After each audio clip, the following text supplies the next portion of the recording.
每天苏醒，他都会感到一股莫名的恐惧，于是他总是握着一把枪睡觉，睡醒之后就拼命健身，但做了这些事，他还是会感到特别焦虑。Good morning, sir. 这就是让他恐惧的东西——人工智能。这是2035年，人工智能已经覆盖人类社会的方方面面，便宜好用，大大解放生产力，就像智能手机一样。机器人已成为人类无法戒掉的存在。唯有他，身为多年老警探，他总有一种不祥的预感。他觉得人工智能有问题，但自打机器人面世以来，没有一个铁壳有过犯罪记录。因为在这个世界，所有机器人在诞生前都在初始程序里严格设置好了3大根本定律：一、机器人不得伤害人类或坐视人类受到伤害；二、机器人必须服从人类命令，除非该命令与第1条有冲突；三、机器人必须自保，除非情况与第1、第2条定律有冲突。在这些定律下，说机器人会犯罪，就像说手机会咬人一样荒唐。结果他在警局里越混越差，身边人都觉得他有毛病，同事嘲讽他，上级停他的职，连老婆也离他而去。他始终坚信是这个世界不正常，不是他。只是到底哪不正常呢？就在第5代机器人上线的前一天，一件诡异的事情发生了。生产机器人的总公司出了命案，死者就是警探的老相识，也是机器人之父科学家兰宁博士。他创造了机器人，改变了世界，功成名就，举世闻名。在人生的巅峰，他却从10几层楼高的研究室坠楼身亡。由于事发当时研究室大门从内反锁，排除他杀可能，因此此案被认定为自杀。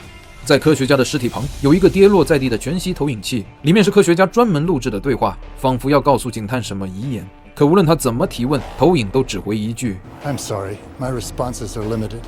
You must ask the right questions. 想不到对的问题，警探只好先查案。他刚上楼，楼下就已经清理干净了，员工人来人往的上着班，完全看不出刚刚血流遍地的样子，就好像不论是谁的死，都无法阻碍资本机器运转。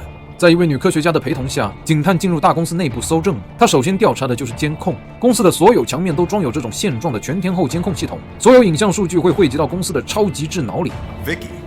超级人工智能 Vicky 是老科学家生前的得意之作，算法超群，无所不知。可唯有问到老人出事前的录像时， Vicky 表示数据遭到损坏。听女科学家说，老人在生前几个月里一直住在研发室，不出门，也不跟任何人接触。室内处处堆满了残骸，墙上还挂着未激活的机器人，阴森恐怖。再看他坠楼的窗口，竟然撞穿了硕大的一个洞。警探突然抡起椅子往玻璃上一砸，墙玻璃砸不破，连他也砸不破。一个头发花白的老人又是怎么撞出去的呢？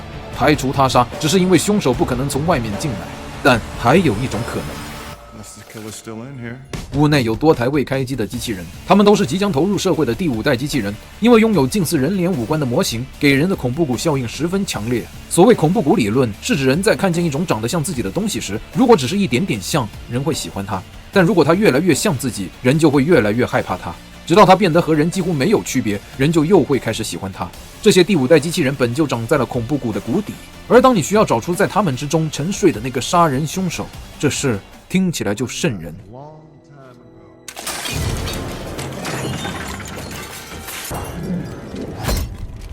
这家伙第一次露面，就似乎有着人的紧张感，在以往4代机器人身上从未出现过这种情绪。接下来，他竟捡起了枪和警探对峙起来。不论女科学家怎样下达关机指令，他都没有遵守。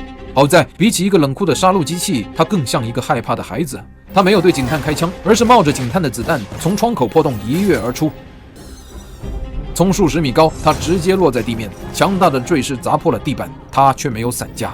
当警探追下来，机器人已经没了身影，地面上留下一行机械页。看来唯一的好消息是他受伤了。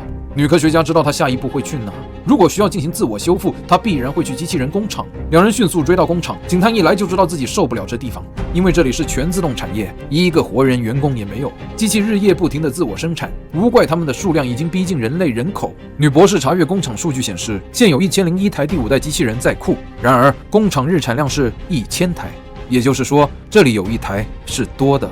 他打算一个一个检修进行排查，但警探却直接走了下去，要求所有机器人不要动，然后拔出了他的枪。